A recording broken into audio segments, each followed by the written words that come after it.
Amados irmãos, graça e paz da parte de Deus, nosso Pai, de nosso Senhor Jesus Cristo. Queremos, antes de levar-lhes a palavra de Deus, queremos orar. E eu convido você a orar também. Que você ore por você mesmo e também por todos nós que vamos ouvir a palavra de Deus, para que ela encontre lugar em nossos corações e nos leve a mudanças onde se fizer necessário alguma mudança. Vamos pedir que Deus fale e que a sua palavra penetre em nossos corações. Senhor, estamos aqui para buscar a tua face e conhecendo que precisamos de ti. Precisamos de ti para ser sábios e também ousados, intrépidos, para podermos transmitir com fidelidade a tua palavra.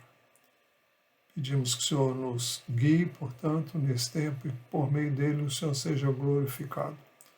Fala aos nossos corações, fala a quantos vão ouvir essa palavra. Glorifica o teu nome na tua palavra, em nome de Jesus. Amém. Muito bem. Nosso assunto nesta manhã ainda é sobre relacionamentos. E vamos falar hoje sobre relacionamentos com sexo oposto. O que vamos ministrar hoje é do interesse de todas as faixas etárias, desde os adolescentes mais jovens até as pessoas mais idosas. Eu sei que não será novidade para muitos, mas a questão não é se é novidade ou não. A questão é saber se estamos vivendo o que vai ser exposto ou não. A questão é também se as pessoas mais maduras estão ensinando essas verdades aos mais novos, através do seu exemplo, da sua maneira de conduzir-se, e também no diálogo com aqueles que são mais jovens. Eu me penso sobretudo nos pais em relação aos seus filhos. A questão, então, é também se estas verdades já fazem parte da sua vida ou são apenas mero conhecimento intelectual. A pergunta que fazemos é como deve ser o seu relacionamento com o sexo oposto, no seu relacionamento com amigos, no namoro, no casamento, enfim, em todo o tempo e com todas as pessoas. Primeiro, o nosso texto está em 1 Tessalonicenses capítulo 4, a partir do versículo 1. E o que nós vemos aqui logo no início do texto é que você deve aprender como viver e agradar a Deus. O texto diz assim: finalmente, irmãos, pedimos a vocês e os exortamos no Senhor Jesus que, assim como aprenderam de nós a maneira como devem viver e agradar a Deus. Então, eu e você devemos aprender como viver e agradar a Deus. Como viver a nova vida que nós temos em Cristo desde que conhecemos Jesus, desde que experimentamos uma nova vida. Então, eu e você devemos aprender como viver essa nova vida. E também como agradar a Deus. Nós não agradamos a Deus para fazer média com Deus, para obter dele o favor dele. O favor dele já nos foi dado através de Jesus. Fomos perdoados, fomos aceitos, fomos acolhidos. E experimentamos assim o amor de Deus. E se temos experimentado o seu amor, sentimos o desejo de retribuir. E uma das maneiras de retribuir esse amor é buscando agradar a Deus. Acontece que agradar a Deus é como um filho obediente agrada os seus pais. Os pais querem que ele obedeça, não porque vão ganhar alguma coisa com isso, mas porque querem o bem dos filhos. E por isso eles são educados, instruídos, no sentido de obedecerem aos seus pais. É isso também que recomenda as Escrituras. Então, da mesma forma, nós devemos aprender como viver e agradar a Deus, que é nosso Deus e nosso Pai, que nos amou de uma maneira tão grande. E tudo que Ele faz e determina visa o nosso bem, visa trazer-nos bênçãos que virão como resultado da obediência, não como o prêmio da obediência, mas como resultado natural de fazermos o que é certo e o que é direito. Deus sempre quis, sempre quer o nosso bem. Temos que ter isso em mente. Por isso o texto diz, o apóstolo se dirige aos Tessalonicenses dizendo, finalmente, irmãos, pedimos a vocês e os exortamos no Senhor Jesus, que assim como aprenderam de nós a maneira como devem viver e agradar a Deus, ele não terminou ainda, mas então o propósito dele é que nós aprendêssemos a maneira como devemos viver e agradar a Deus. São duas coisas, viver e agradar a Deus. Os cristãos da igreja de Tessalônica estavam de fato procedendo como lhes fora recomendado. O apóstolo Paulo já estivera com eles, já havia ministrado a eles e ele diz acerca deles, finalmente, irmãos, pedimos a vocês e os exortamos no Senhor Jesus que assim como aprenderam de nós a maneira como devem viver e agradar a Deus, ele diz, e efetivamente o estão fazendo. Então, de fato, eles aprenderam e eles estavam pondo o que aprenderam em prática. Todavia, a vida cristã não é estática, não é inerte. Por isso, em segundo lugar, você deve crescer no propósito de viver e agradar a Deus. Por isso que o texto ainda diz, finalmente, irmãos, pedimos a vocês e os exortamos no Senhor Jesus, que assim como aprenderam de nós a maneira como devem viver e agradar a Deus e efetivamente estão fazendo, ele diz ainda, vocês continuem progredindo cada vez mais. Ele diz, pedimos a vocês e os exortamos. Algumas versões traduzem pedimos por rogamos, e o sentido é mesmo de implorar. Imploramos a vocês. Então, é um pedido que ele fazia aos cristãos que viviam na Tessalônica. E ele dizia, exortamos, e os exortamos no Senhor Jesus, como se for o próprio Senhor Jesus. E exortar aqui significa encorajar. E os encorajamos no Senhor Jesus, que assim como vocês aprenderam de nós a maneira como devem viver e agradar a Deus, e efetivamente estão fazendo, vocês continuem progredindo cada vez mais. É algo para se fazer, aprender, para fazer e continuar crescendo na prática deste ensino. O apóstolo Paulo orava pelos colossenses também. Colossenses eram quase que vizinhos dos tessalonicenses. O apóstolo Paulo orava pelos colossenses pedindo que eles fossem cheios do pleno conhecimento da vontade de Deus. Ele diz, por essa razão também nós, desde o dia em que soubemos disso, ele está se referindo à fé que eles tiveram em Cristo Jesus e como eles haviam experimentado essa mudança na vida deles. Então ele diz, não deixamos de orar por vocês e de pedir que transbordem do pleno conhecimento da vontade de Deus em toda a sabedoria e entendimento espiritual. E ele explica por quê. Dessa maneira poderão viver de modo digno do Senhor, para o seu inteiro agrado, frutificando em toda boa obra e crescendo no conhecimento de Deus. Não vamos dissertar sobre esse texto, que é de uma riqueza imensurável, Mas só quero repetir o verso 10. Dessa maneira poderão viver de modo digno do Senhor, para o seu inteiro agrado, frutificando em toda boa obra e crescendo no conhecimento de Deus. São coisas que precisamos para viver como o Senhor quer, para agradar o Senhor e frutificar em tudo aquilo que é bom e crescemos no conhecimento de Deus. Para tanto, nós precisamos transbordar do pleno conhecimento da vontade de Deus, em toda a sabedoria e entendimento espiritual. E por isso ele não apenas ensinava quanto a essa necessidade, como também orava para que aqueles aos quais ele havia ministrado pudessem transbordar do pleno conhecimento da vontade de Deus em toda a sabedoria e entendimento espiritual. Por isso mesmo o apóstolo Paulo pediu aos Tessalonicenses.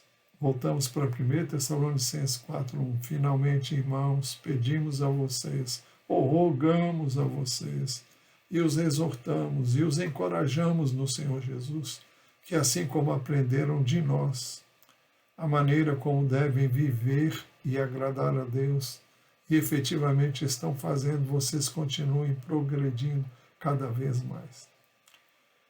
Em terceiro lugar, para você viver e agradar a Deus, você precisa conhecer a sua vontade, como acabamos de ver. Por isso que ele diz, porque vocês sabem quantas instruções demos a vocês da parte do Senhor Jesus. Ele diz, pois a vontade de Deus é a santificação de vocês. Então, eu e você precisamos entender qual é a vontade de Deus para a minha vida, para a sua vida, para a vida de todos nós. Para você viver e agradar a Deus, precisa conhecer a sua vontade. E qual é a vontade dele? A vontade de Deus. Ele diz, pois a vontade de Deus é a santificação de vocês.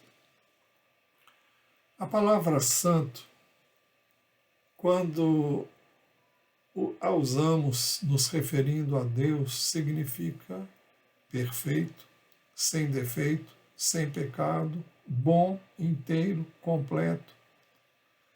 Assim é o que Deus é. Ele é santo, em sentido pleno, total. Então, ele é perfeito, ele não tem nenhum defeito, ele não tem pecado, ele é sempre bom, ele é íntegro. Agora, a palavra santo, quando se refere a nós, seres humanos, e quando se refere àqueles que temos conhecido a Deus por meio de Jesus Cristo, significa alguém que é dedicado a Deus, ou consagrado a Deus, ou ainda separado do pecado, ou separado para Deus. Na realidade, é isso que quer dizer em relação a todos nós. Nós fomos dedicados a Deus e devemos entender que fomos dedicados a Deus, fomos consagrados a Deus, estamos separados para Deus do pecado e para viver para Ele. Este é o propósito de Deus ao nos resgatar. É que nós fôssemos dele e vivêssemos para Ele, para agradá-lo, não porque Ele vai ter qualquer vantagem se eu e você fizermos isso, mas porque isso vai nos abençoar e é o que Ele deseja. Pois bem, por isso 1 Tessalonicenses 1,3 diz, pois a vontade de Deus é a santificação de vocês. No Velho Testamento, os sacerdotes eram consagrados ao Senhor.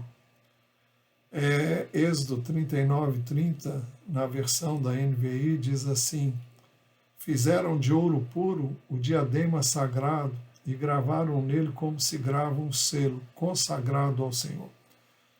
Era uma lâmina de ouro que os sumos sacerdotes usavam e era uma lâmina larga aqui e ela vinha terminar aqui. E ela se ajustava bem, por isso que algumas versões chamam esse diadema de coroa, mas é muito mais um diadema mesmo. Algo que é colocado sobre aqui, ficava como se fosse uma placa que terminava aqui na cabeça. Mas na frente estava escrito, consagrado ao Senhor.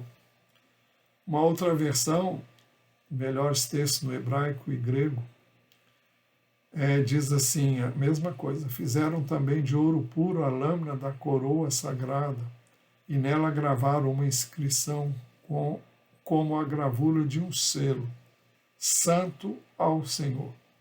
Eu creio que essa versão é melhor para expressar o que realmente significava o sumo sacerdote, aquele que ministrava ao Senhor. Santo ao Senhor. Você vai dizer, eu não sou sacerdote? Não. No Velho Testamento, havia um sumo sacerdote. E havia um único sacerdote, dentre os mais sacerdotes, usavam essa placa, esse diadema, ou coroa, se você quiser, porque o propósito não tinha a finalidade de parecer uma coroa, mas sim um diadema. Mas no Novo Testamento, você e eu somos sacerdócio real, nação santa, povo exclusivo de Deus. Não é isso que diz a palavra de Deus? Primeira Epístola de Pedro, capítulo 2, versículo 9. Diz assim, vocês, porém, são geração eleita, sacerdócio real, nação santa, povo de propriedade exclusiva de Deus, a fim de proclamar as virtudes daquele que o chamou das trevas para a sua maravilhosa luz. Deus nos elegeu em Cristo e hoje nós somos, tanto quanto eram sacerdotes no Velho Testamento, somos uma nação santa, um povo de propriedade exclusiva de Deus. E o propósito é que nós proclamemos as virtudes daquele que nos chamou das trevas para a sua maravilhosa luz. É que mostremos e proclamemos a todos que saímos das trevas e hoje estamos na luz. Fomos chamados das trevas para a sua maravilhosa luz. Isso implica em ter e manifestar as virtudes que são as virtudes de Deus. Você que é filho de Deus deve ser santo, porque Deus, o Pai, é santo. Na primeira epístola do apóstolo Pedro, capítulo 1, versículo 14 ao 16, ele diz assim, como filhos obedientes, não vivam conforme as paixões que vocês tinham anteriormente, quando ainda estavam na ignorância. Pelo contrário, assim como é santo aquele que os chamou, sejam santos vocês também em tudo que fizerem, porque está escrito, sejam santos, porque eu sou santo. É essa a orientação de Deus para nós, através da sua palavra. Eu e você devemos ser santos, assim como Deus é santo. Você vai dizer, como? Bom, eu não sou perfeito, mas eu sou chamado a viver como Deus planejou que eu e você vivêssemos, em santidade. Você vai dizer, como? Eu tenho dito inúmeras vezes, os que têm me ouvido há mais tempo, sabem que temos mostrado a vocês aquilo que as Escrituras do Novo Testamento mostram. A palavra de Deus foi dada a nós para que nós a observemos. E quando Deus nos deu a sua palavra, Ele também nos capacitou para viver. Nós fomos salvos pela graça, fomos alcançados pela graça, mas é pela graça que nós podemos viver. Na realidade, não somos nós, mas é Cristo vivendo a sua vida em nós. Nós temos que entender que esse é o propósito de Deus para nós. É impossível nós vivemos uma vida de santidade através do nosso próprio esforço. Não se trata de autodisciplina, mas trata-se de uma rendição a Deus para que Ele viva a sua vida em nós. Não é algo natural, é algo sobrenatural. Assim como a vida cristã foi planejada para ser vivida de forma sobrenatural. Por isso que o apóstolo diz, não mais eu, mas Cristo vive em mim. E este viver que agora tenho na carne, vivo pela fé no Filho de Deus, que me amou e a si mesmo se entregou por mim. É algo que eu e você temos que viver pela fé. Assim como cremos em Cristo e o recebemos pela fé em nossos corações, nós devemos deixar que Ele viva a sua vida em nós, obedecendo a sua palavra, crendo que vamos ter o respaldo. É verdade que Deus vai permitir que muitas vezes eu e você falhemos, para que nós busquemos aquilo que não encontramos em nós, mas que busquemos e achemos nele, porque ele tem aquilo que eu e você precisamos para viver. Então, é por isso que nos foi dado, ele nos deu também do seu Espírito. Por isso, 1 Tessalonicenses 4,3a diz, pois a vontade de Deus é a santificação de vocês. Esse é o propósito de Deus ao nos salvar, ao nos redimir. Somos santificados em Cristo e devemos continuar buscando uma vida de santificação. Em quarto lugar, para você viver e agradar a Deus, precisa abster-se da imoralidade sexual. O verso 3 do texto principal que estamos examinando, Tessalonicenses capítulo 4, versículo 3, a segunda parte, diz assim, pois a vontade de Deus é a santificação de vocês, que se abstenham da imoralidade sexual. O termo que aqui é traduzido por imoralidade sexual, no grego, o original é porneias, e é uma palavra grega que abrange todo tipo de procedimento ilícito. É deste termo que vem a palavra pornografia. Pornografia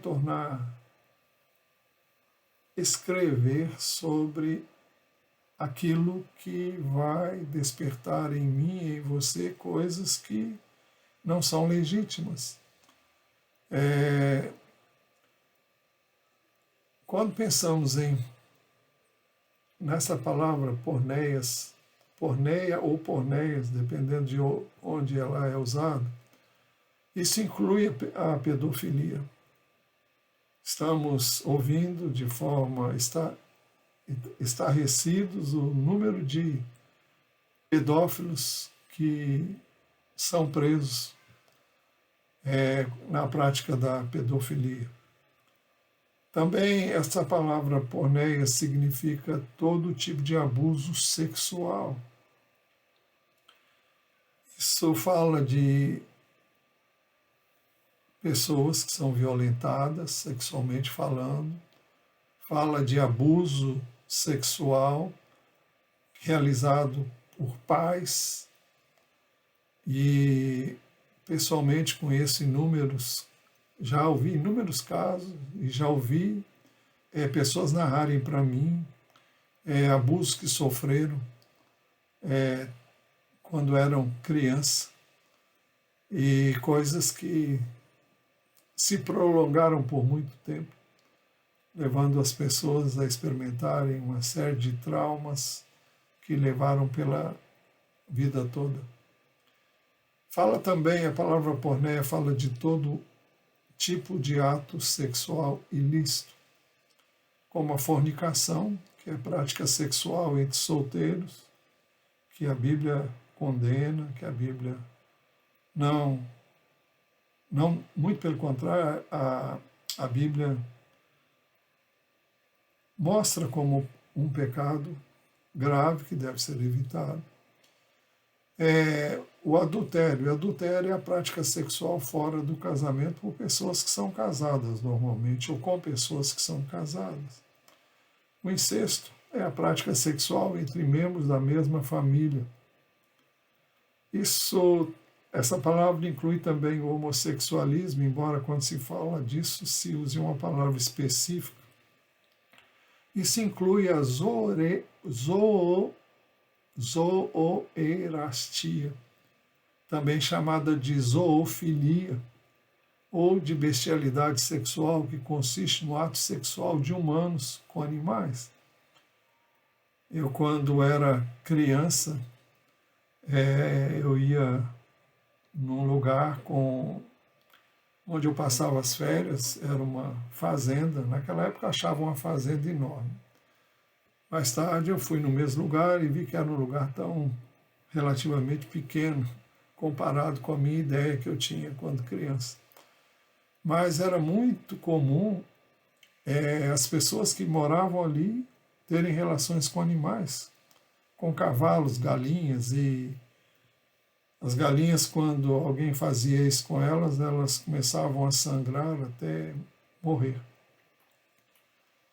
Mas a palavra porneia inclui também o sexo anal, e isso porque a palavra de Deus condena o sexo anal.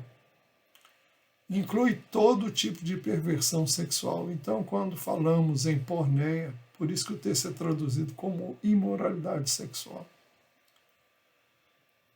E, dependendo do contexto, ela é usada como uma dessas variantes que nós acabamos de ver aqui. Todas elas não são aceitas por Deus, porque não consultam os propósitos de Deus para as nossas vidas. Em quinto lugar, para você viver e agradar a Deus, você deve saber controlar então o seu próprio corpo. O texto diz que cada um de vocês saiba controlar o seu próprio corpo em santificação e honra. Fala de cada um de nós, da responsabilidade que temos de controlar o próprio corpo. Significa controlar os desejos ilícitos que o corpo pode pedir e solicitar. Normalmente, nós somos despertados para o que é ilícito quando nós alimentamos a nossa mente com coisas ilícitas, com filmes, com literatura pornográfica, quando mais através de filmes, revistas e tudo aquilo que a carne gosta e busca. E eu me lembro que quando era adolescente, havia uma curiosidade muito grande de conhecer tudo que eu pudesse saber sobre sexo.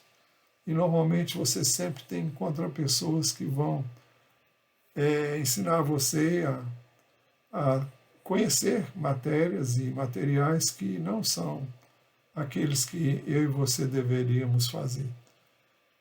Mas só muito mais tarde viemos a ter uma experiência com Deus que realmente nos fez entender isso.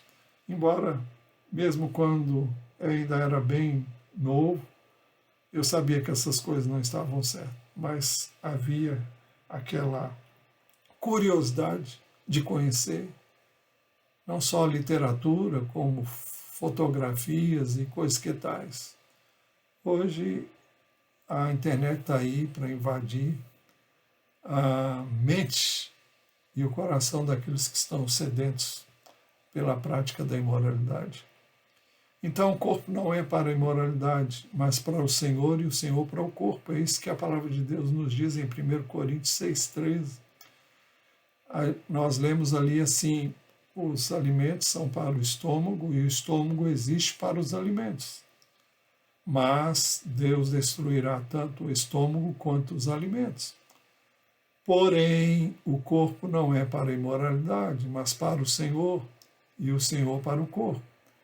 Muitas pessoas pensam: se eu tenho desejos sexuais, se eu tenho órgãos sexuais, Então, assim como os alimentos são para o estômago para os alimentos, então o corpo também deveria ser usado para satisfazer os seus anseios, os seus desejos.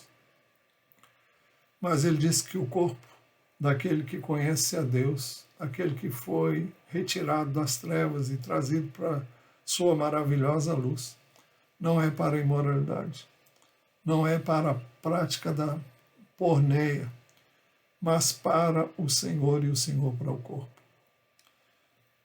Nós temos que ter o entendimento de que o nosso corpo é a habitação de Deus no Espírito. Falamos há pouco que o plano de Deus é que deixemos que o Senhor Jesus, pelo seu Espírito, viva a sua vida em nós. Por isso o nosso corpo pertence a Ele. E não devemos fazer nada que não represente bem o Senhor Jesus. E nesse mesmo capítulo, 1 Coríntios capítulo 6, a partir do verso 18,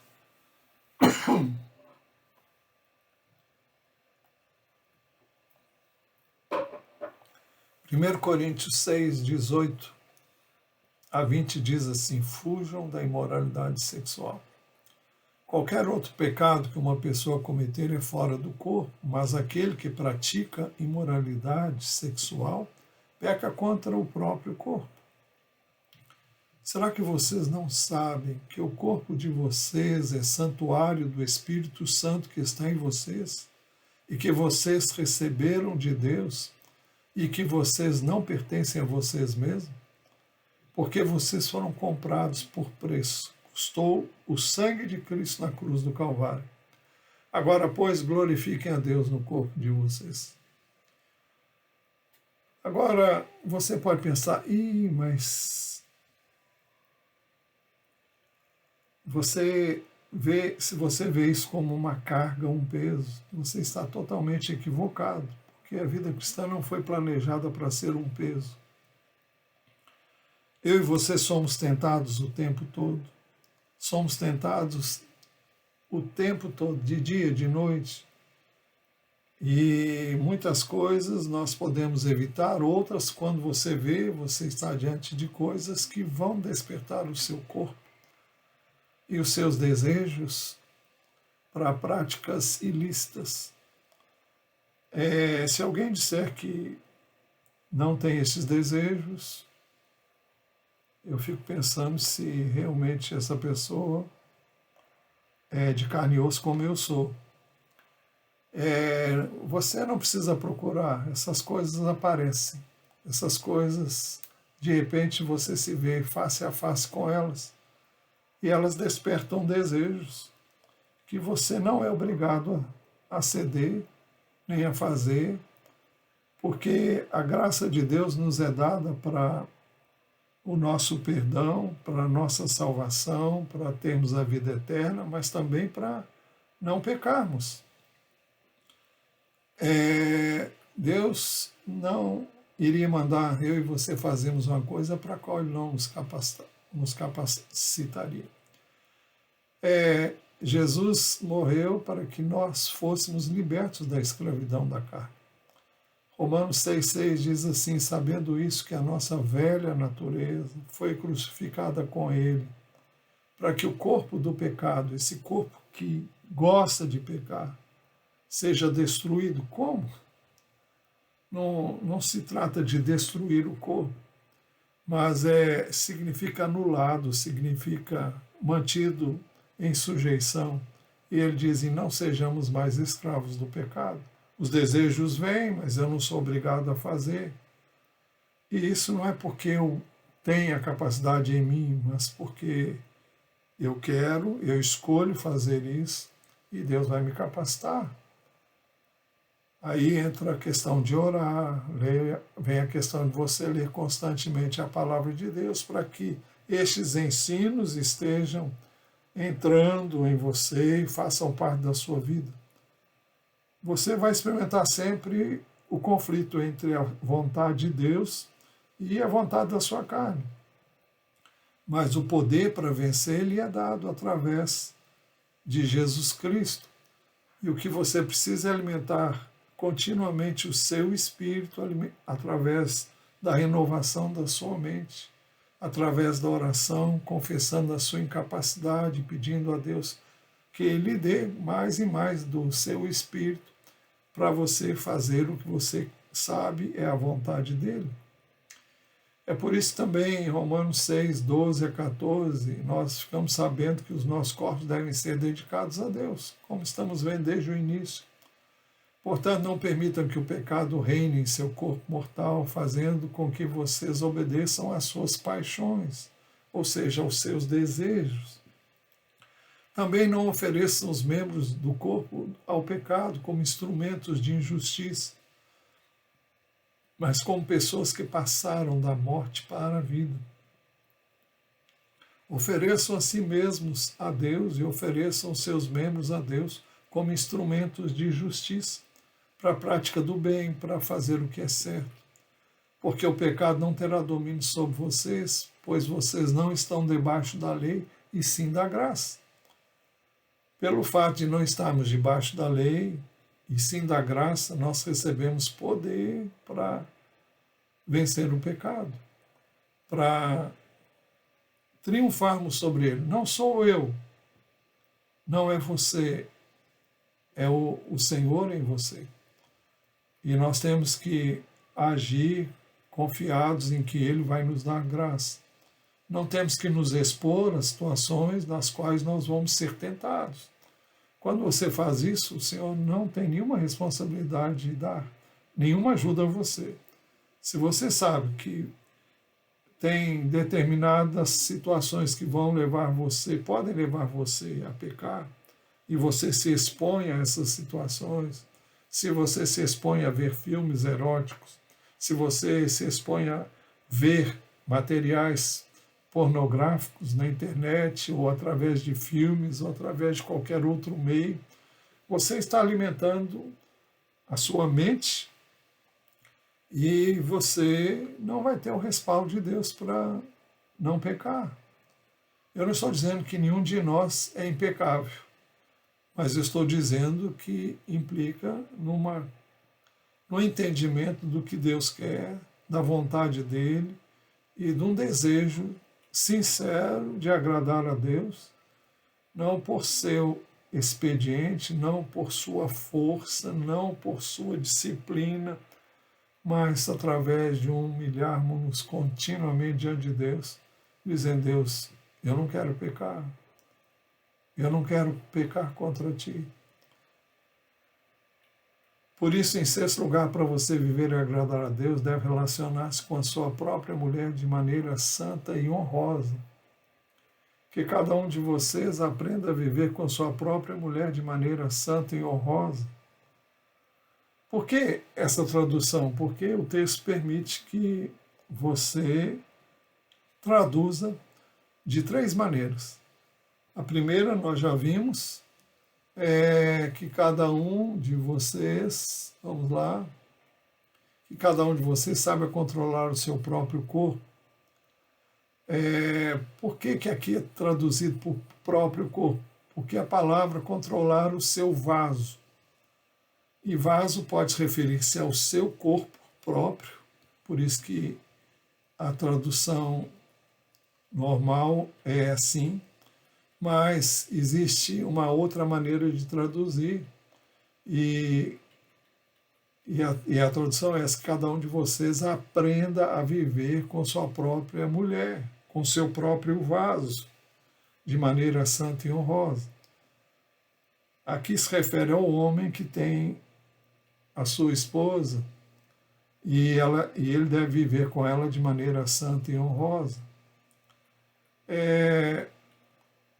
A palavra de Deus, normalmente uma das maneiras, não é a única, mas uma das maneiras de desonrar os corpos das pessoas que são casadas é através do sexo anal, que é condenado na Bíblia. Romanos 1, 26 diz assim: por causa disso Deus entregou a paixões vergonhosas, até suas mulheres trocaram suas relações naturais por outras contrárias à natureza.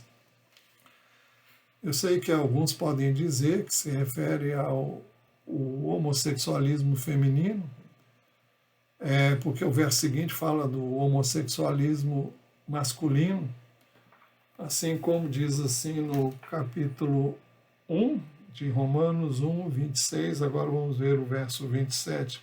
Da mesma forma também os homens, deixando o contato natural da mulher, se inflamaram mutuamente em sua sensualidade, cometendo indecência, homens com homens e recebendo em si mesmos a merecida punição do seu erro. Então, o sexo anal é condenado na Bíblia. É um órgão, o ânus é um órgão que não foi feito para receber qualquer coisa, ele foi feito para excretar. Jesus chamou o ânus de lugar onde saem as coisas escusas, aquilo que você come é digerido pelo organismo e o que não deve ser, que não o resto, você então elimina.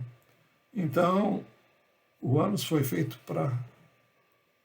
é um órgão de saída, não é um órgão de entrada. E o texto diz que foi por causa disso que Deus os entregou a paixões vergonhosas. Até suas mulheres trocaram suas relações naturais por outras contrárias à natureza.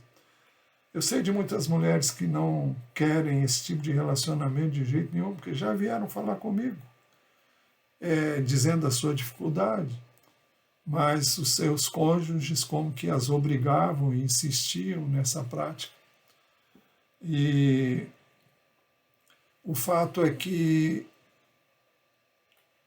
eu creio que é importante que a mulher tome uma posição, se o seu cônjuge não é temente a Deus e ele não considera a palavra de Deus,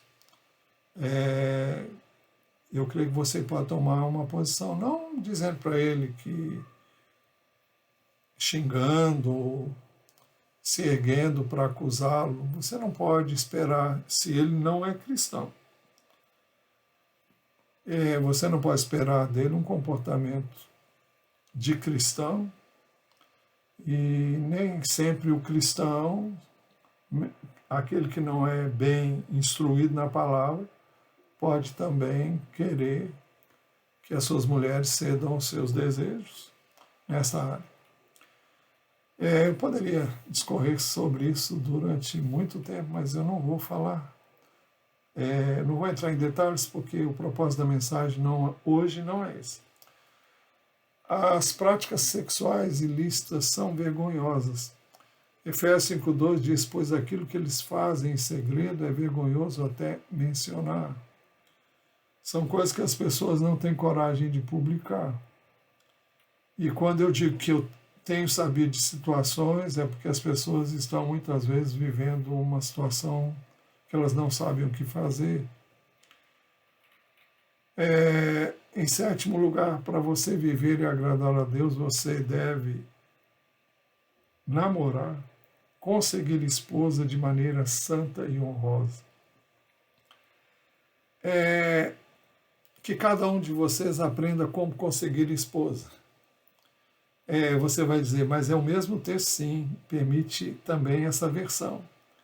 Essa tradução como aprenda a conseguir vaso, a encontrar o vaso de maneira santa e honrosa. Então, a maneira como as coisas foram colocadas se aplica nos três casos que nós já vimos. Então, que cada um de vocês aprenda como conseguir esposa de maneira santa e honrosa.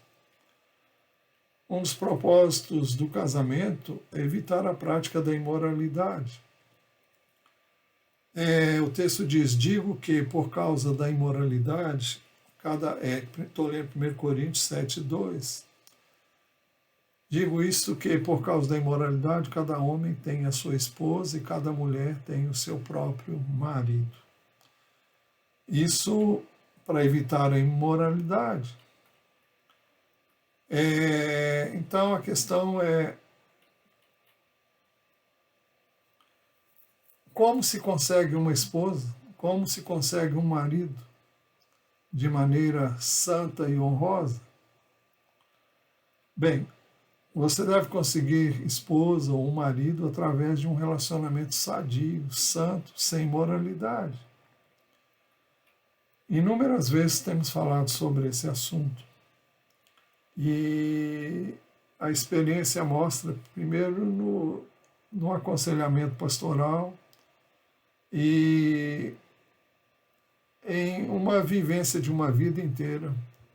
Eu sei que todas as vezes que duas pessoas que querem se casar têm intimidade física, têm atos sexuais antes do casamento, a possibilidade de viverem bem depois diminui muito, muito mesmo.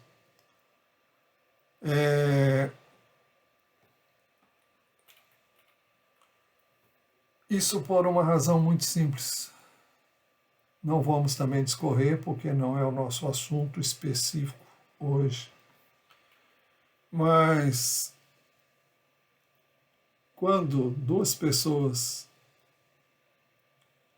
namoram ou ficam noivas, o propósito não é... Às vezes as pessoas pensam, agora eu sou noivo, estou noivo ou noiva, e eu posso ter liberdades que eu não tinha. Não, não pode. Não deve, por uma razão muito simples.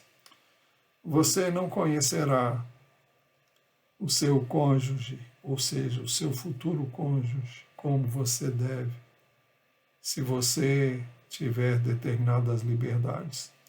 Porque determinadas liberdades físicas, mesmo que sejam carícias, mesmo que seja o que se chama vulgarmente de pôr a mão na massa, de apertar, de abraçar e de colocar a mão onde não deve, isso vai trazer muitos inconvenientes. Todos nós somos muito carentes fisicamente, e quando nós recebemos carícias e quando nós recebemos algum tipo de prazer físico, os nossos olhos se fecham para todo e qualquer defeito, vamos dizer assim. Não gostaria nem de usar a palavra defeito, porque não existe pessoas perfeitas. Mas o problema não é você casar com uma pessoa que é tão imperfeita quanto você é imperfeito. O problema é você não conhecer determinadas facetas da vida daquela pessoa, porque simplesmente seus olhos foram fechados. E a liberdade na área sexual, mesmo que não se chegue aos finalmente, mesmo que não se chegue às vias de fato, elas vão inibir o conhecimento intelectual um do outro, vão impedir você de conversar sobre assuntos mais significativos. A tendência é você evitar a verdade, você vai buscar parecer aquilo que você sabe a outra pessoa espera de você ou espera ver em você e que muitas vezes não é verdade. Quando nós conhecemos alguém antes do casamento, conhecemos as suas fraquezas, as suas limitações, e não há liberdade na área sexual ou na área de física, então você aceita bem porque nós amamos o que conhecemos. Então nós precisamos conhecer um ao outro. Quanto mais conhecemos, mais amamos. As pessoas não nos amam porque acham que nós somos perfeitos, mas porque nos conhecem. Então ninguém deve temer revelar-se às pessoas. E se a outra pessoa não gostar do que vai conhecer, é melhor que ela não queira casar-se com você, porque senão vai tornar a sua vida um inferno, através de cobranças que ninguém suporta. Então, é muito importante que você, seja o homem, seja a mulher, sejam aceitos um pelo outro, como vocês são, e não com base na expectativa que as pessoas têm. Normalmente as mulheres esperam ter no casamento, encontrar um príncipe encantado, e os homens, ainda que não busquem uma princesa encantada, muitas vezes esperam ter no seu cônjuge uma pessoa que, na realidade, se ele não conhecer bastante, ele vai ficar depois decepcionado. Então, o que decepciona não é o fato da pessoa ser como é o fato de não conhecer antes. Porque é como se um tivesse enganado o outro. Isso traz brigas, traz discórdias, traz dissensões. Vai ser um tal de um querer mudar o outro e levar o outro a ser como ele acha que o outro deveria ser. E ninguém gosta disso. Eu e você queremos ser aceitos como nós somos, com as nossas limitações, com as nossas fraquezas, porque foi assim que Deus nos amou. E quando nós nos casamos com uma pessoa, nós devemos conhecer essa pessoa, eu diria do avesso, não no sentido físico, mas no sentido da mente, no sentido das emoções, no sentido dos anseios, dos alvos, dos propósitos dessa pessoa. E quando não há espaço para isso, mas há espaço para liberdades, carícias, e você não vai me dizer, o que pode fazer? Olha, questão de, eu não vou dizer o que pode nem o que não pode. É impossível você beijar e você não sentir desejo de fazer algo mais. A menos que seja um beijo no rosto. E agora, se você tem um beijo na boca, você vai ter desejos. Você vai se sentir imediatamente despertado e vai despertar a outra pessoa também para a prática sexual. E daí para o resto é só um pulo. Ninguém pode dizer, eu vou resistir. Não vai, coisa nenhuma. Ninguém resiste. Então tem que haver um acordo. Para isso a importância de orar, é importante que haja um desejo real, desde o início, de ter esse tipo de comportamento, visando um casamento abençoado. A questão não é, eu vou ficar privado. Não vai. Você vai ter depois um tempo extraordinário de um relacionamento. Relacionamento conjugal não é só na cama, o relacionamento conjugal, a maior parte do tempo é fora da cama. Então, se você não tiver um bom relacionamento fora da cama, você não terá também na cama. Então, é importante que nós entendamos isso.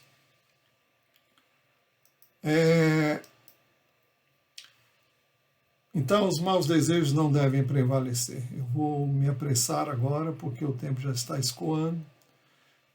1 de Pedro 1, 14, 16 diz: como filhos obedientes, não vivam conforme as paixões que vocês tinham anteriormente, quando ainda estavam na ignorância. Nenhum de nós agora pode alegar ignorância.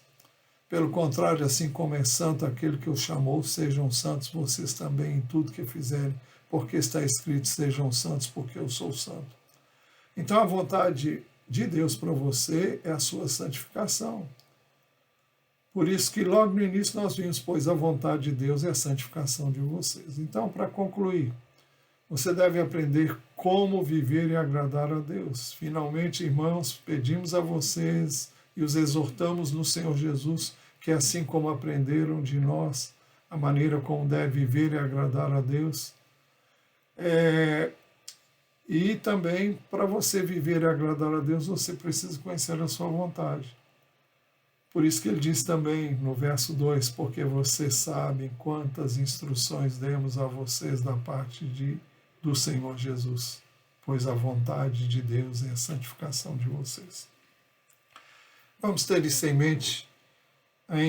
Vamos com a graça e a permissão de Deus, expandir mais o que nós vimos hoje. Depois, Senhor, nós te damos graça pela tua palavra e pedimos que ela encontre eco, encontre acolhida, encontre receptividade naqueles que ouvem esta palavra. E que o Senhor a aplique em cada coração e traga luz e entendimento, e que haja uma entrega total de nossos corpos ao Senhor para santificação. E que o Senhor seja, por meio de Jesus, glorificado em nossas vidas. Nós te pedimos isso no precioso nome de Jesus. Amém. Eu espero encontrar vocês ainda hoje, mais tarde, para o nosso encontro hoje à noite. Que Deus abençoe ricamente a sua vida. Em nome de Jesus. Amém.